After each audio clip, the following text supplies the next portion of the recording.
Assalamualaikum warahmatullahi wabarakatuh. Saya Ratna Dintasari sebagai peserta sertifikasi dosen akan memaparkan dokumen pernyataan diri dosen unjuk kerja Tridharma Perguruan Tinggi PDD UKTPT dalam bidang pengajaran. Untuk riwayat pendidikan dan pekerjaan, pada tahun 2015 saya lulus S1 Keperawatan di Universitas Nahdlatul Ulama Surabaya.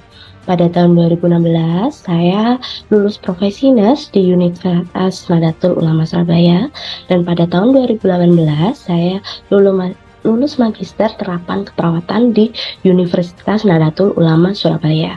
Pada tahun 2019 sampai sekarang, saya bekerja sebagai dosen di Universitas Nahdlatul Ulama Surabaya di home base prodi saya di Prodi S1 Keperawatan, Fakultas Keperawatan dan Kebidanan. Nah, untuk mata kuliah yang saya ampu di Universitas Nahdlatul Ulama Surabaya tahun akademik 2022 dan 2023 pada Prodi S1 Keperawatan, yaitu Keperawatan Dewasa Berbagai Sistem, Keterampilan Dasar Keperawatan, Psikososial dan Budaya dalam Keperawatan, Falsafah dan Teori Keperawatan, serta pemenuhan kebutuhan dasar manusia. Nah, pada prodi profesi nurse, saya mengampu praktik profesi keperawatan medikal bedah, praktik profesi keperawatan keluarga dan komunitas, praktik profesi manajemen keperawatan, praktik profesi keperawatan dasar, serta praktik profesi keperawatan anak. Nah, PDD UKTPT pengajaran yang akan saya jelaskan di sini meliputi deskripsi mata kuliah, kemampuan yang diharapkan, materi pembelajaran, sistem pembelajaran, metode pembelajaran, sistem penilaian mata kuliah, hingga contoh interaksi dosen dan mahasiswa. Nah, untuk mata kuliah yang akan saya jelaskan yaitu keperawatan dewasa pada berbagai sistem, di mana dengan kode SKC 21223. Nah, untuk total SKS-nya ada 4 SKS, di mana untuk teori ada 3 SKS, dan praktikum sendiri ada 1 SKS yang diampu pada semester 2. Nah, deskripsi singkat untuk mata kuliah keperawatan dewasa pada berbagai sistem merupakan pemenuhan kebutuhan klien dewasa dengan gangguan pemenuhan kebutuhan oksigenasi, sirkulasi, nutrisi, dan hematologi, pemberian asuhan keperawatan pada kasus gangguan pernafasan, kardiovaskuler, pencernaan, perkemihan, persyarafan, sensori persepsi, endokrin, imunologi, dan hematologi yang berdasarkan proses keperawatan dengan mengaplikasikan ilmu biomedik serta biologi, histologi, biokimia, anatomi, fisiologi, patofisiologi, ilmu keperawatan medikal bedah, ilmu penyakit dalam, farmakologi, nutrisi, bedah, dan rehabilitasi. Nah, untuk kemampuan yang diharapkan pada mata kuliah tersebut meliputi sikap, pengetahuan, keterampilan umum, dan keterampilan khusus. Pada sikap, mahasiswa diharapkan dapat mengaplikasikan nilai norma dan etika dalam menjalankan asuhan keperawatan. Secara singkatnya, untuk pengetahuan sendiri, mahasiswa diharapkan dapat menguasai teknik, prinsip, dan prosedur pelaksanaan asuhan atau praktik keperawatan yang dilakukan secara mandiri atau berkelompok pada bidang keilmuan keperawatan medikal bedah. Terus menguasai konsep dan teknik menegakkan diagnosis asuhan keperawatan hingga menguasai metode penelitian ilmiah. Nah, untuk keterampilan umum sendiri, mahasiswa diharapkan dapat membuat keputusan yang independen dalam menjalankan pekerjaan profesinya berdasarkan pemikiran secara logis, kritis, sistematis, dan kreatif, dan meningkatkan kapasitas pembelajaran secara mandiri sampai mahasiswa dapat mendokumentasikan, menyimpan, mengaudit, mengamankan, dan menemukan kembali data dan informasi untuk keperluan mengambil hasil kerja profesinya. Nah, untuk keterampilan khusus sendiri, mahasiswa diharapkan mampu menegakkan diagnosis keperawatan dengan kedalaman dan keluasaan terbatas berdasarkan analisis data, informasi, dan hasil kajian dari berbagai sumber untuk menetapkan prioritas asuhan keperawatan, sampai dengan mahasiswa mampu merencanakan, melaksanakan, hingga mengevaluasi program promosi kesehatan untuk melingkupi lingkungan yang sehat. Nah, untuk keterampilan khusus sendiri, mahasiswa diharapkan mampu mengelola sistem pelayanan keperawatan dalam satu unit ruangan dalam lingkungan dan bertanggung jawab. Nah, untuk capaian pembelajaran mata kuliah tersebut ada 3. Yang pertama, menguasai konsep keperawatan medikal bedah, konsep anatomi dan fisiologi pada sistem gangguan pernafasan, kardiovaskuler, pencernaan, perkemihan, persyarafan, sensori persepsi, imunologi endokrin, dan hematologi, asuhan keperawatan dan menata laksanaan klien dengan gangguan pernafasan, kardiovaskuler, pencernaan, perkemihan, persyarafan, sensori persepsi, imunologi, endokrin, dan hematologi.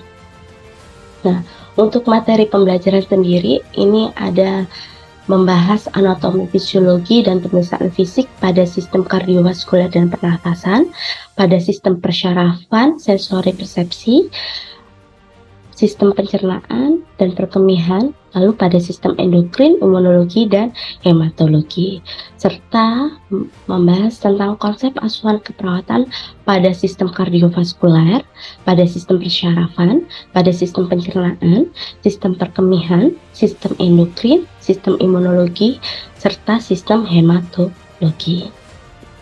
Nah, untuk sumber referensinya sendiri, mahasiswa bisa menggunakan buku dari Potter and Perry, Schmeitzer, Crozier, dan 3S sendiri. Nah, untuk sistem pembelajaran mata kuliah sendiri, saya menggunakan sistem blended learning, yaitu terdiri daring dan luring. Untuk daring sendiri, saya menggunakan aplikasi Zoom, Google Meet, maupun Google Classroom. Nah, untuk luring sendiri, sistem pembelajaran dilakukan secara lecture, diskusi, atau small group discussion, yang dimana sistem pembelajaran sudah akan terinput secara integritas gitu ya, terintegrasi melalui web Esrogan Unusa. Esrogan sendiri merupakan aplikasi perkuliahan yang mendukung sistem pembelajaran yang terintegrasi administrasi yang di dalamnya terdapat fitur jadwal kuliah, penugasan, dan forum diskusi. Nah, berikut tampilan dari web Esrogan Unusa, yang dimana sebelum perkuliahan dimulai, maka jadwal perkuliahan sudah muncul pada Esrogan, dan saya akan menginput bahan ajar perkuliahan di sini untuk materi yang akan diajar, dan di sini adalah kuliah online terteranya, maka saya menggunakan aplikasi Zoom, dan link dari aplikasi Zoom akan saya tambahkan pada bagian edit link. Nah, setelah itu, jika perkuliahan dimulai sesuai dengan waktunya, maka kelas akan terbuka secara otomatis dan mahasiswa dapat join Zoom secara otomatis dengan mengklik pada keterangan link atau ruang, dan juga mahasiswa secara otomatis akan terjadwal hadir pada presensinya. Nah, untuk metode pembelajaran sendiri itu ada asinkronus dan sinkronus, di mana asinkronus merupakan materi perkuliahan yang diunggah di bank dokumen, di Esrogan, dan delivery, yang berupa ringkasan materi dalam PowerPoint, textbook, dan jurnal sebagai bahan diskusinya.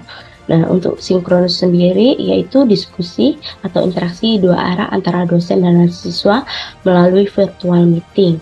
Bisa menggunakan aplikasi Zoom atau Google Meet, atau secara luring menggunakan metode small group discussion, ceramah, tutorial, dan penugasan. Nah, untuk pembelajaran sendiri, praktikal laboratorium, yakni pembelajaran yang dilaksanakan di laboratorium yang berada di kampus maupun di luar kampus. Nah, untuk sistem penilaian mata kuliah, ini ada beberapa yang dinilai pada mata kuliahnya, yaitu meliputi soft skill dengan bobot 10%, penugasan 10%, praktikum 20%, UTS 25%, dan UAS 35%. Dengan konversi nilainya nanti yang dijumlah secara keseluruhan, jika mahasiswa mendapatkan nilai lebih dari 75, maka konversi bobot nilainya adalah 4 dengan predikat istimewa dengan nilai hurufnya adalah A.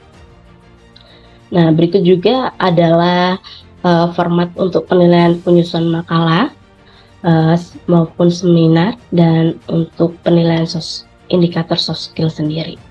Nah, berikut juga ada format penilaian praktikum, dan untuk UTS dan OS sendiri saya menggunakan Google Form untuk evaluasi. Terima kasih. Berikut adalah pemaparan PDD UKT-PT dalam bidang pengajaran saya. Selanjutnya, saya tampilkan cuplikan video saat di kelas pada mata kuliah keperawatan dewasa pada berbagai sistem. Assalamualaikum warahmatullahi wabarakatuh.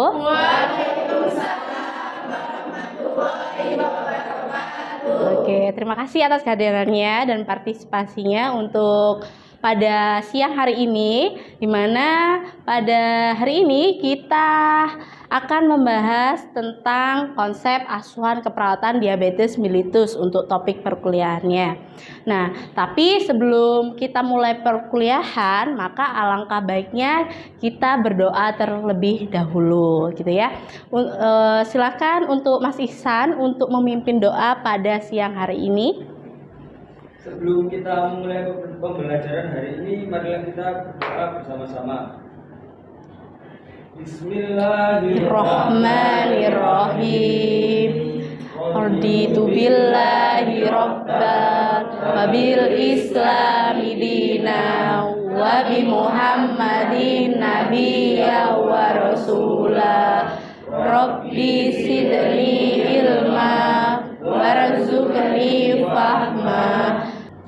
Oke, terima kasih Mas Ihsan yang sudah memimpin doa pada siang hari ini. Nah, hari ini kita akan membahas tentang konsep asuhan keperawatan diabetes mellitus. Tapi sebelum itu, semuanya sudah hadir semuanya ya? Oke, sudah saya cek presensi di Esrogan, semuanya sudah hadir. Maka sebelum itu kita mereview kembali gitu ya tentang materi yang sudah disampaikan oleh Dr. Vivin terkait konsep diabetes mellitusnya sebelum kita beranjak ke konsep asuhan keperawatannya. Oke, diabetes mellitus itu apa sih, Dek? Mungkin ada yang bisa menjawab? Ya, silakan. Menjawab ya, Bu. Ya, Mbak Vivi. Diabetes mellitus adalah penyakit di mana kadar gula dalam darah cukup tinggi karena tubuh tidak dapat melepaskan atau menggunakan insulin sehingga gula di dalam darah tidak dapat metabolisme. Oke, terima kasih Mbak Vivi. Beri applause dulu untuk Mbak Vivi. Oke. Diabetes mellitus tadi sudah diungkapkan oleh Mbak Vivi, memang sudah tepat gitu ya pernyataannya, adalah suatu penyakit gitu ya metabolik yang ditandai oleh hiperglikemia gitu, di mana insulin di dalam darah itu cukup tinggi, dia tidak masuk di dalam selnya gitu gulanya. Oke, diabetes mellitus itu ada berapa tipe? Ada yang bisa jawab? Ya, Mbak, silakan. Ada dua, apa aja? tipe 1 sama tipe 2. Oke. Terus yang tipe 1 itu dikarenakan adanya kerusakan sel B yang mengarah kepada defisiensi insulin secara oksud. Terus kalau untuk tipe 2, ada yang bisa jawab? Ya, silakan Mbak. Karena adanya kekurangan insulin di dalam tubuhnya. Oke, good job. Beri applause dulu. Oke. Benar dari pernyataan teman-temannya. Diabetes itu ada beberapa tipe. Yang sering kita jumpai ada tipe 1 dan tipe 2. Di mana tipe 1 itu ada kerusakan pada sel beta pankreas, pada pankreasnya ya, sehingga insulin itu tidak mencukupi di dalam tubuhnya. Tapi kalau untuk diabetes tipe 2 itu insulinnya itu menurun, bukan karena adanya kerusakan pada sel beta pankreasnya, tapi jumlah insulin di dalam tubuh itu tidak mencukupi untuk menangkap gula yang beredar di sirkulasi darah gitu ya, sehingga darah itu tetap berada di luar sel, tidak masuk ke dalam sel, sehingga hiperglikemia itu terjadi gitu ya. Selain itu, selain tipe 1 dan tipe 2 ada tipe lainnya. Nah, tipe lainnya itu apa? Tipe genetik, karena genetiknya gitu ya, yang dari awal dari bayi gitu, gestasional. Terus ada tipe kehamilan, diabetes karena kehamilan. Jadi si ibu ini yang awalnya tidak diabetes, dia mengalami diabetes karena dia hamil. Nah, karena apa? Karena kadar gula di dalam tubuhnya selama hamil itu cukup tinggi. Oke. Nah, tandanya apa? Untuk orang diabetes biasanya sering disebut dengan trias poli gitu ya. Ada poliuria, sering pipis gitu ya. Terus ada polidipsi, sering ingin makan gitu ya. Terus ada polifagi gitu. Terus berat badan turun, penglihatan kabur. Terus komplikasi akutnya adalah hipoglikemi, terus hiperglikemi, sama terjadinya sindroma hiperosmolar gitu ya. Oke, untuk pengobatan diabetes ada berapa? Untuk farmakologisnya ada dua, secara OHO dan insulin. Kalau OHO apa? Obat hipoglikemia oral untuk menurunkan kadar gula di dalam tubuh gitu ya. Atau terus insulin. Insulin pemakaiannya di mana? Di lengan, di perut, sama di paha, yang dilakukan secara rotasi memutar. Oke. Nah, pengkajiannya untuk asuhan keperawatan pada pasien yang memiliki gangguan diabetes mellitus, yang pertama meliputi dari aktivitasnya gitu ya. Aktivitas dan istirahatnya, di mana apakah pasien itu mengalami lemah, letih gitu ya. Terus habis itu kram otot, takikardi, takipnea itu dialami enggak kayak gitu. Terus juga ditanyakan sama pasiennya, berapa lama sih pasien itu mengalami riwayat diabetes mellitus gitu ya. Misalkan 1 tahun, 2 tahun, 5 tahun.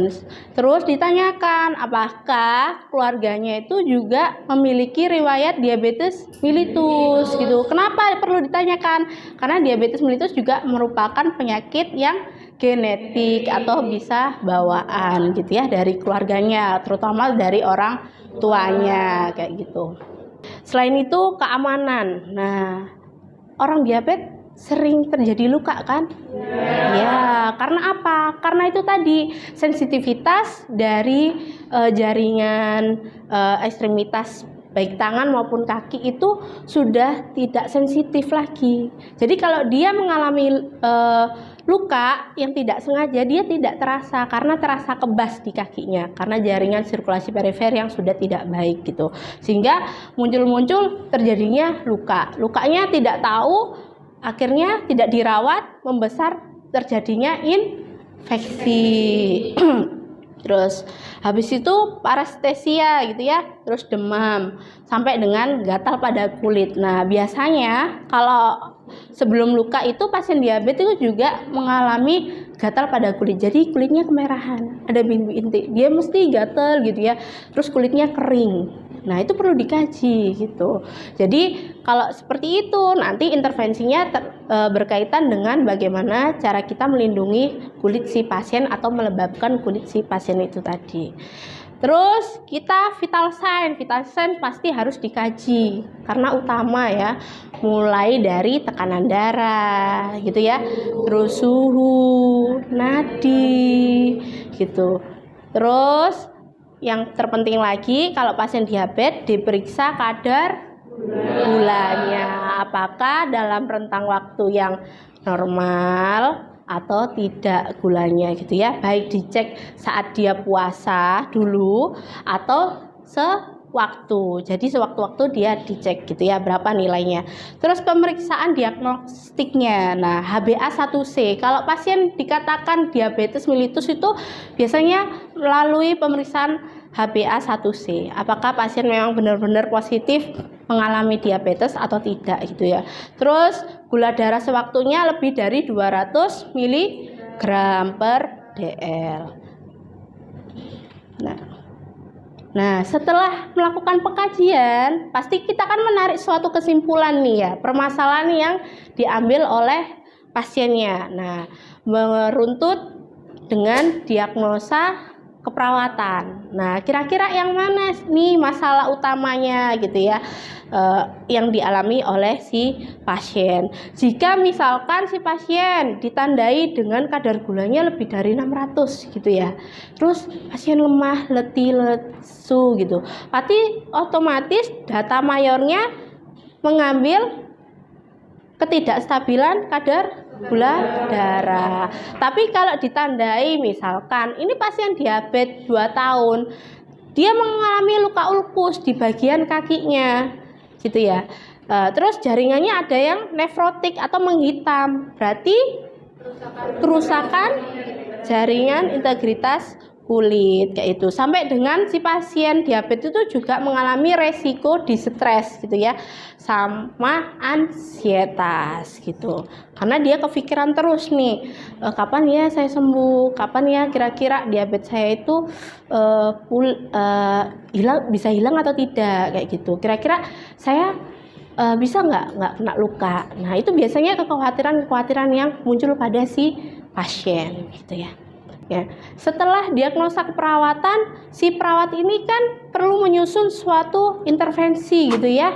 Nah, terutama intervensi yang non farmakologis bagi si pasien. Apa sih yang bisa kita lakukan pada si pasien, tindakan mandiri perawat ini? Nah, salah satu contohnya adalah terapi SVT ini sendiri, Spiritual Emotional Freedom Technique. Nah, SVT merupakan teknik terapi yang menggabungkan antara energi psikologi dengan spiritual power, di mana tujuannya gitu ya, untuk menghilangkan, membuang energi negatif dari tubuh sehingga seseorang akan menjadi sehat secara fisik dan psikis gitu ya. Oke. SVT sendiri itu bisa mengatasi masalah secara fisik, misalkan apa, pusing gitu ya, sakit kepala, nyeri punggung. Terus kalau secara psikis bisa mengatasi cemas, trauma, depresi. Seperti tadi diagnosa keperawatan yang muncul pada pasien diabetes mellitus bisa terjadinya ansietas. Nah, maka tindakan terapi ini bisa menjadi tindakan terapi non farmakologisnya yang bisa dijalankan perawat untuk memberikan asuhan keperawatannya gitu ya. Nah, keunggulan SVT sendiri itu apa sih? Mudah gitu ya, sederhana, bisa dilakukan secara mandiri oleh pasiennya gitu.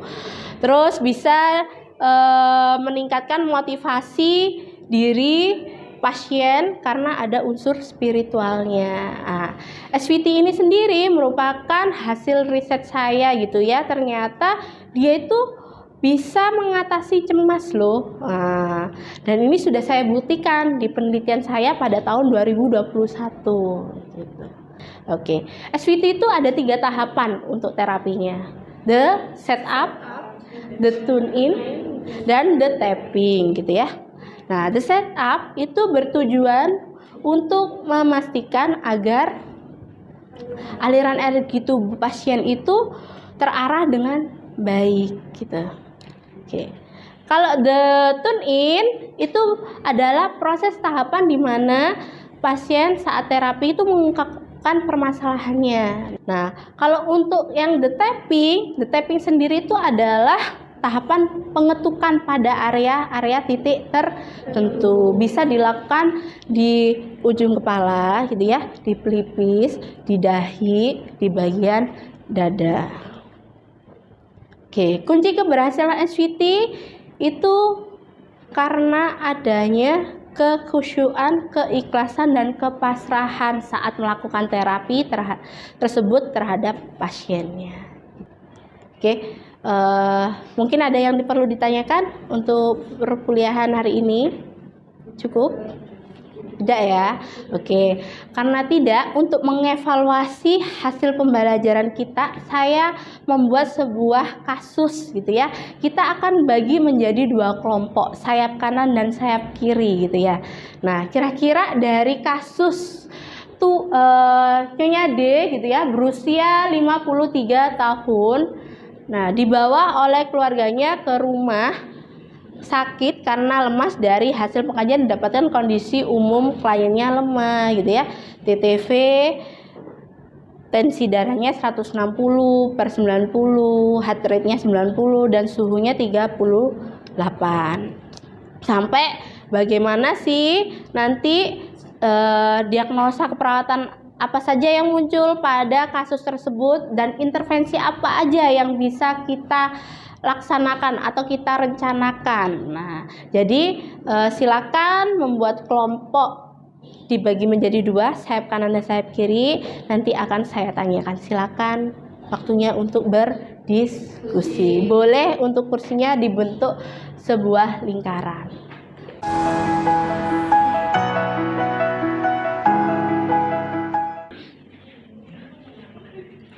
Oke. Sudah ya, saya rasa 5 menit sudah berjalan. Maka sekarang saya ingin menanyakan pada sayap kanan gitu ya, kelompok 1 dulu, untuk kira-kira diagnosa keperawatan apa sih yang muncul dari kasus pasien ini gitu ya. Kira-kira siapa yang mau menjawab? Ya, Mbak, silakan bisa berdiri mungkin.